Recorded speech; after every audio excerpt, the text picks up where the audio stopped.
Selamat pagi, Ibu dosen dan teman-teman semua. Pada kesempatan pagi hari ini, kami dari kelompok 6 akan mempresentasikan hasil diskusi kami tentang fashion marketing.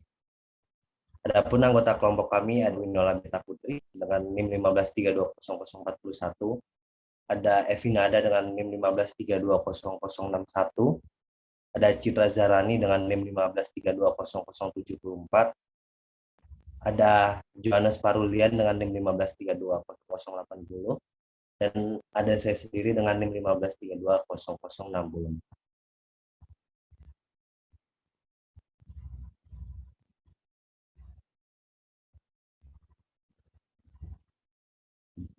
Jadi kelompok kami memilih menggunakan buku Fashion Marketing Communication karya Gaynor Lea Greenwood. Adapun tampilan bukunya seperti yang bisa dilihat di layar. Baik, lanjut. Kami menyadari bahwa bidang fashion merupakan bisnis yang terus berkembang. Dilandasi rasa kreativitas dan persaingan lingkungan yang ada terjadi. Fashion sendiri terdiri dari pakaian, alas kaki, hingga aksesoris kecil ornamen seperti itu. Pada akhir-akhir ini, dunia fashion mengalami perkembangan pesat dan terjadi persaingan antar brand sehingga berkembang pada jual beli online yang semakin memudahkan pembeli atau konsumen untuk memilih dan membandingkan jenis model dan harga barang itu sendiri. Tidak terpungkiri bahwa foto dan keunikan dalam fashion menjadi daya tarik tersendiri dalam dunia fashion sebagai sebuah lifestyle atau gaya hidup.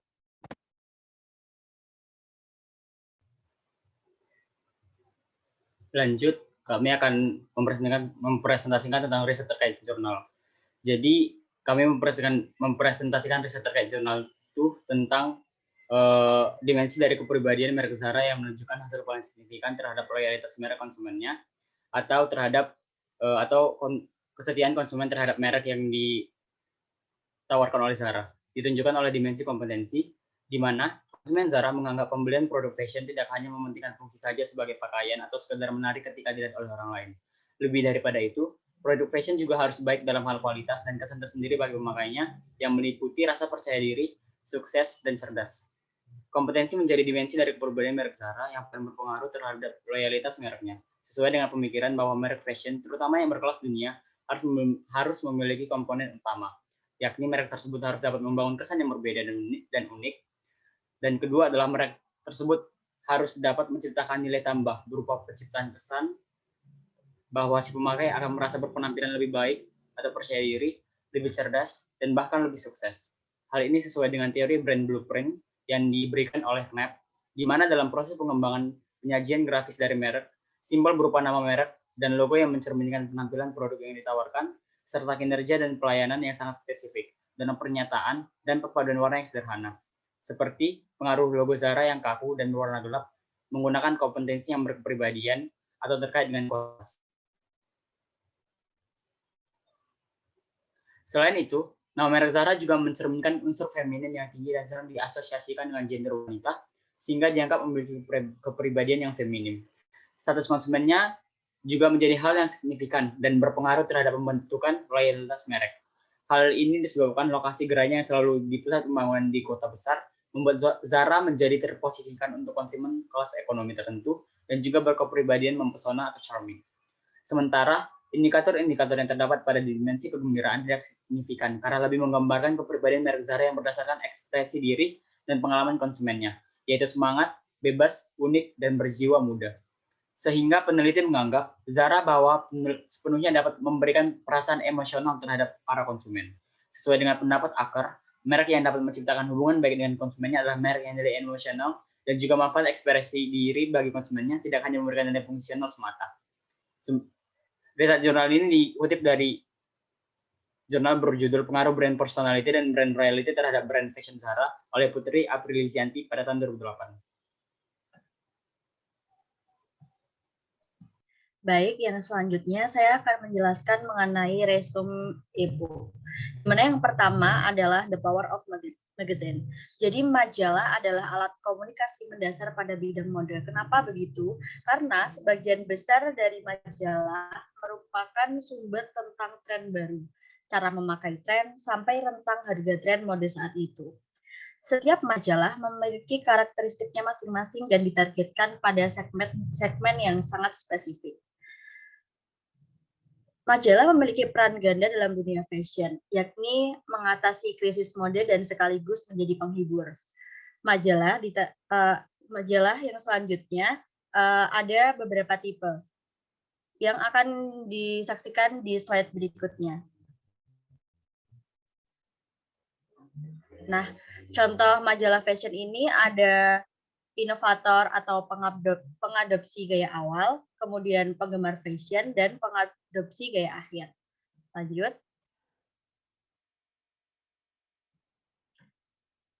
Saat memasuki, beroperasi, dan berkomunikasi di negara-negara yang memiliki perbedaan, adaptasi harus dilakukan pada banyak aspek pemasaran agar sesuai dengan pasar lokal menggunakan marketing mix 4P. Yang P yang pertama itu produk. Produk ini mencakup perbedaan ukuran, perubahan musim, variasi iklim, dan warna. Perbedaan ukuran ini bisa seperti dewasa, kecil, yang kita saksikan di majalah-majalah yang seperti disebutkan di slide sebelumnya. Perubahan musim ini bisa perubahan musim panas, musim dingin. Tentu kan fashion yang akan disajikan oleh majalah-majalah dan brand fashion ini akan berbeda-beda. Kemudian variasi iklim dan warna. Yang sedang tren saat ini adalah warna-warna monokrom dan juga mix and match yang tabrak-tabrakan seperti yang ada di Korea. Terus kemudian perbedaan harga, ini perbedaan bea masuk atau pajak contohnya. Kemudian tempat, ini pengecer dapat beroperasi dari pusat perbelanjaan dan department store. Ini contohnya adalah ketika kita ada pasar-pasar pusat dan pasar-pasar yang di mall atau cabang-cabang seperti itu. Kemudian promosi ini untuk beberapa pasar, kampanye standar dapat digunakan jika kampanye global digunakan. Beberapa perubahan halus masih akan dilakukan oleh merek. Jadi merek itu beradaptasi dengan tren-tren saat ini. Lanjut. Secara keseluruhan, pengecer mode yang ingin menginternasionalkan harus mengingat marketing 5C, yaitu customer, culture, competition, climate, dan constraints. Yang pertama itu ada pelanggan. Gaya hidup dan sikap terhadap fashion. Misalnya, Australia memiliki pendekatan mode yang lebih casual dan sporty. Yang kalau di Indonesia sendiri mungkin brand-brandnya tidak yang terlalu feminim seperti itu.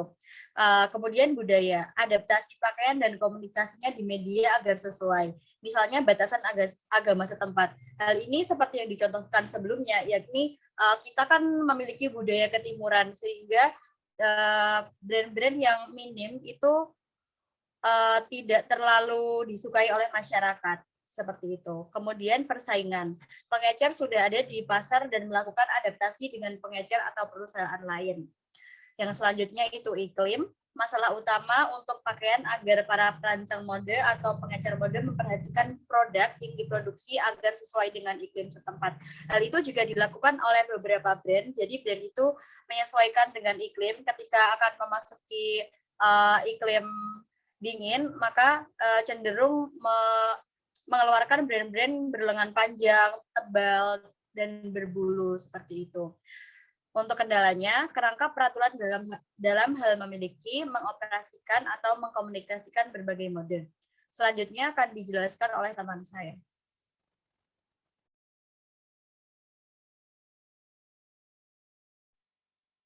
Ya, ada celebrity endorsement sendiri merupakan salah satu alat komunikasi terpenting dalam fashion. Sebagian besar komentator akademis setuju bahwa menggunakan selebriti bersama produk mempengaruhi perilaku konsumen karena preferensi, daya tarik, dan kesesuaian. Sebagaimana diketahui, pada masa kini, selebriti bergerak menjadi sebuah role model yang layak untuk diteladani dan ditiru, baik dari lifestyle, gaya hidup, hingga ke fashion atau gaya berpakaiannya. Celebrity endorsement sendiri terbagi menjadi dua, berbayar dan tidak berbayar. Berbayar berarti terdapat kontrak yang mengikat, lalu brand fashion digunakan karena sudah ada kontrak atau persetujuan berbayar, dan fashion atau brand sengaja digunakan. Untuk contohnya mungkin kita bisa melihat dari perusahaan Nike yang memilih Cristiano Ronaldo sebagai brand ambassador-nya, sehingga Cristiano Ronaldo senantiasa menggunakan sepatu Nike dalam setiap pertandingan olahraganya. Dan juga kita lihat bagaimana poster Ronaldo banyak terpampang di store Nike. Lalu untuk tidak berbayar, itu tidak ada kontrak yang mengikat, brand fashion digunakan karena rasa suka atau terhadap dan pembelian. Kita melihat lagi dari dunia olahraga, di mana pemain sepak bola atau pemain basket memakai sepatu seperti Nike atau Adidas bukan karena mereka menjadi brand ambassador, tapi karena rasa kepercayaan terhadap produk sepatu basket atau sepatu olahraga yang memang terkenal akan kualitasnya dari dua brand tersebut, yaitu Nike dan Adidas. Lanjut.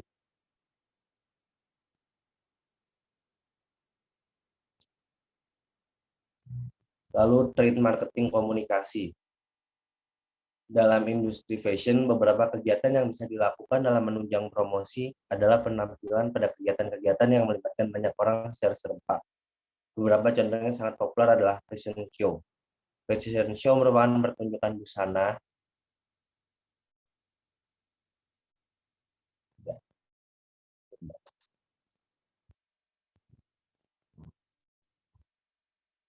Fashion show merupakan pertunjukan busana terbaru. Hal ini sangat membantu masyarakat dalam mengetahui tren terbaru. Memang fashion show kurang digunakan dalam promosi karena memang metode yang terkhusus pada produk tidak luas gitu. Lalu ada Fashion Week, adalah acara yang menampilkan hasil karya pakaian atau style dari perancang atau desainer tertentu. Dan sembarangan desainer yang biasa tampil besar di dunia seperti Milan Fashion Week tersebut, karya-karya dari perancang tampilkan dan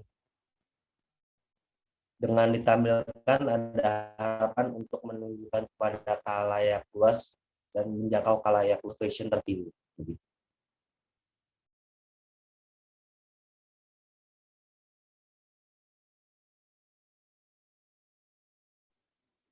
Yang selanjutnya kita membahas tentang studi kasusnya itu ngambil dari H&M dan Erigo. Di sini saya akan membahas tentang H&M.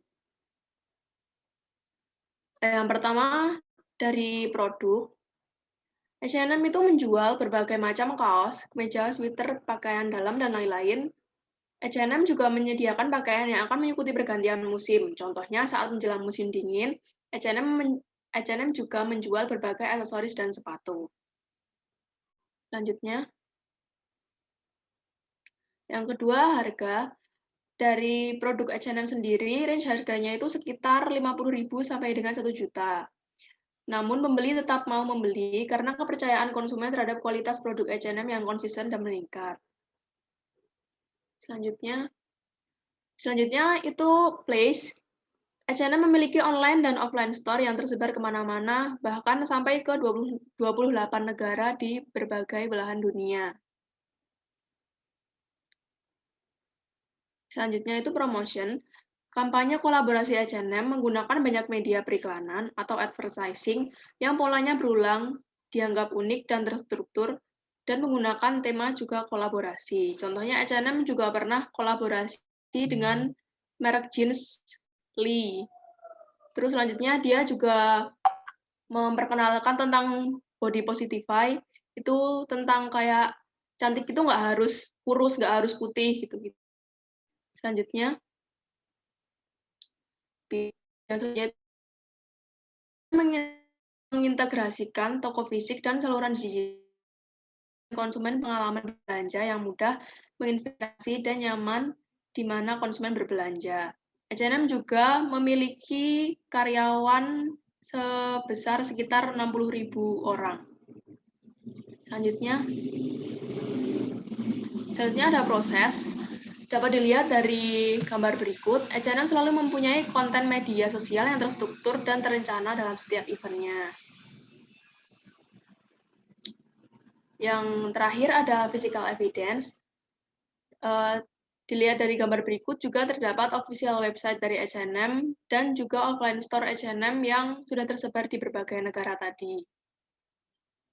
Selanjutnya kita akan membahas tentang Erigo.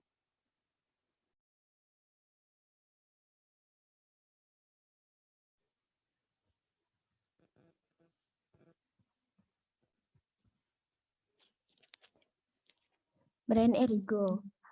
Produk dari Erigo menjual berbagai macam jenis kaos, sweater, kemeja dengan desain-desain unik dan nyentrik yang tidak ditemukan di store lain.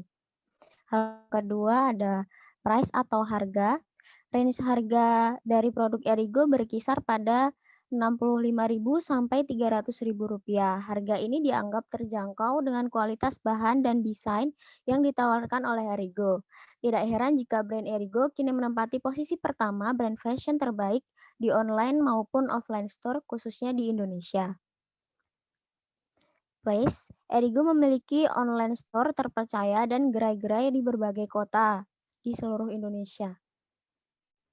Promotion. Salah satu promotional mix yang dijalankan oleh Erigo adalah kolaborasi dengan Disney dalam mempromosikan produk-produknya. Lalu ada people, dengan menunjukkan keaktifannya dalam merespon pembeli, CS Erigo dianggap sangat baik dalam menjalankan tugas-tugasnya.